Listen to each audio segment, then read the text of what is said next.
Bonjour à tous et à toutes, je laisse sur le côté le curseur, c'est pour surveiller mon son parce que j'ai des problèmes de son avec le micro Newer qui veut plus fonctionner apparemment. Pour l'instant il s'est mis en grève.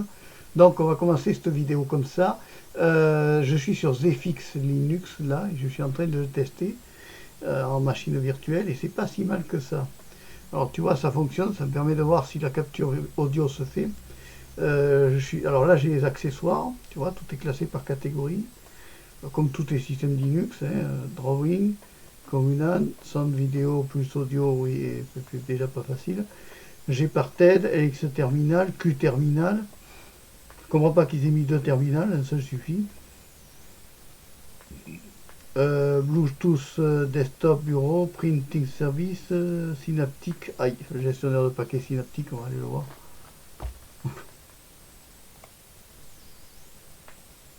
J'ai une mouche qui me casse les pieds, bon, ça veut pas. Ici ça marche pas. On va aller voir ici, avec un look, un genre look à la Windows 10 un peu. Oui, ils ont voulu imiter les thèmes d'icônes de la Windows 10. Euh, C'était pas forcément utile, vidéo, il n'y a rien du tout dedans. Tux. Ouais, document. Il n'y a rien dedans. Tux. Ouais, c'est pas terrible. Hein. Ça veut imiter exactement le look à la Windows 10. Ouais, c'est pas... Ça me paraît pas terrible. Quelle est la version à boot? À boot, version PC Man FM, oui, en Qt. Ouais, bon. On va aller voir ailleurs. Ça ressemble un peu au Windows 10, oui, dans le look Windows 10, mais en fait, c'est pas terrible. Hein. Desktop, oui, ça c'est le bureau. Bluetooth, alternative. LXQT setting, oui, local.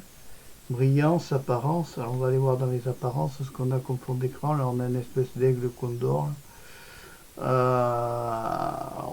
icon thème, ouais, des Windows 10, oui, bien sûr. Ça nous surprend pas du tout, tu vois. LXQT, oui, d'accord. Front, ouais. Ouais, RGB, ouais. C'est quelqu'un qui a mis un thème Windows 10 au look de la distribution, ouais. S'il veut, c'est pas... Enfin, quand on passe à Linux, on cherche pas à avoir le look de Windows, à la base, normalement. Graphisme, drawing, c'est pour le dessin, on va aller le voir celui-là. Bon, c'est une simple feuille de papier, on va aller voir ici. On va aller voir dans About. C'est du drawing. J'ai une mouche qui me casse les pieds, 06.64. La mouche, c'est une version de Gnome. Ouais, bon, on peut tirer un trait, tu vois, tu peux même faire un sourire. Voilà, bon, c'est pas très futé, mais enfin, c'est un truc de dessin, quoi. Hein, ça reste un truc de dessin, et alors si on veut effacer, on peut pas. Si on fait ça, non, tu peux pas. Oh. Elle m'énerve la mouche. J'ai une mouche qui tourne autour. Non, on va pas faire ça. Non, Liscar. Voilà. Ensuite, qu'est-ce qu'il y a d'autre d'intéressant? Gparted, oui, ça c'est pour les partitions. Je déconseille d'utiliser. La mouche, tu m'énerves. Je déconseille d'utiliser Gparted quand même. Surtout quand la distribution est installée, parce que ça peut la mettre en l'air. Clipper, Clipper, voyons ce que c'est que ça. On va voir si ça marche. Clipper. Clipper. C'est quand tu veux, Clipper. Bon, mais il veut pas. C'est bien, c'est encore un truc qui marche pas bien. Desktop préférence, voyons. Alors, les backgrounds. Ouais. Side show, advantage, ouais, d'accord, bon, c'est pas mal. C'est le look à la Windows 10, c'est pas mon... C'est pas ma frite, tout ça. Bon, il n'y a pas grand chose à dire, là. J'avoue que là, il n'y a pas grand chose à dire. Synaptic, oui, on préférerait un autre gestionnaire de paquets. Print service, desktop, oui, alternative configuration, fais voir.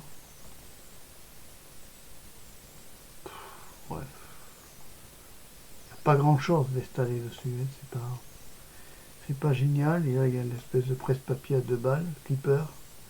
Ouais, c'est pas terrible. Là ici il y a une icône. ZFix disque, floppy disque. Oh, lecteur de disquette, tu te rends compte? Ça date. Langage NT. GB, ouais, pour Grande-Bretagne. Ouais. Gparted, LX Terminal, plus audio. Graphisme, ouais. Screenshot, LX image, voyons ça. Oui, c'était une vidéo d'image classique, on va aller voir la version. LX image QT, oui d'accord, bon. De 2013 quand même, hein, oui. Pas... Bon, il n'y a pas grand chose à dire, la poubelle ressemble à celle de Windows 10. Ils ont voulu en gros copier, faire du Linux en copiant Windows 10. C'est pas terrible du tout. Alors on découvre qu'on a encore des lecteurs de disquettes. C'est totalement périmé. Bon, il y a plusieurs partitions c'est pas jeune, ça va faire partie d'un genre de grenier, mais en imitant un thème d'icône Windows 10. Je vois pas l'intérêt quand on est sous Linux de mettre des icônes de Windows 10, à moins que ce soit un Windowsien passionné. Voilà ce que je peux dire. C'est pas terrible, oui. Alors là, ça c'est tous les raccourcis ouais, d'accord. Le desktop c'est le bureau, voilà. Trash c'est la poubelle, computer c'est sur l'ordinateur. Après, ben voilà quoi. Après graphisme, voilà, c'est tout à fait les thèmes de Windows 10. Ouais. Ouais, bon, mais c'est pas. Ça, je m'attendais à quelque chose d'un peu plus linuxien et moins windowsien, tu vois. ZFX restera pas dans quelque chose qui m'aura marqué, c'est très épuré. C'est une sauce KDE, une KDE windowsienne, à la façon windowsienne. Ouais, s'ils veulent, mais c'est pas. Je vois pas l'intérêt, moi. Celui qui passe à Linux doit rester sous Linux et pas se prendre la tête. Alors on va aller voir quand même, on va essayer de voir si le clavier est en français. C'est bien, voilà, d'accord, j'en ai pas besoin de deux, une seule me suffit, s'il te plaît. On va taper une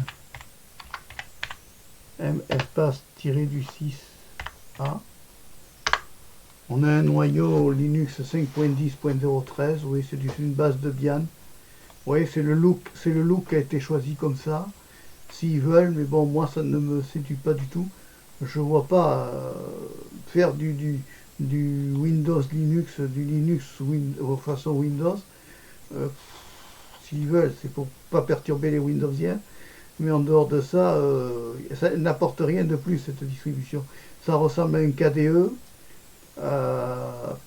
Voilà. Il n'y a vraiment rien d'exceptionnel. Il n'y a pas tellement de logiciels installés si on regarde bien. T'as pas tellement son et vidéo. T'as quoi? T'as plus audio et MPV player. Internet, commande machin. Ça amène pas à grand chose si tu veux. Il y a des distributions qui sont beaucoup plus pleines et qui apportent plus. Voilà ce que je peux dire sur cette distribution. Je m'attendais à quelque chose, voyons, calculator, bien sûr, à la sauce Windows 10, bien sûr, à boot, calculator, on est sur une version 3.38.2, calculatrice scientifique, de nos jours, franchement, est-ce que quelqu'un se sert d'une calculatrice scientifique? Pas oublier que dans les années 80 à 90, on a imposé à des gamins en tout genre à avoir des calculatrices scientifiques pour faire des cancres. En fait, bon, c'est pas grave. Ça n'a pas servi à grand chose. Ils n'ont jamais fait le trois quarts des équations qui avaient été dans la calculatrice scientifique. Donc franchement, le commun des mortels n'a pas du tout besoin d'une calculatrice scientifique, les gars. Voilà, une calculatrice classique suffit largement. Stacer, voyons ce que c'est ça, Stacer. Ah oui, c'est ce que j'ai vu tout à l'heure. Stacer, c'est un truc qui apparemment est un système de lecture assez moderne. Tu vois, x86-64, c'est une base de Debian. On est sur un kernel en 5.10.13. Oui, c'est assez sympathique.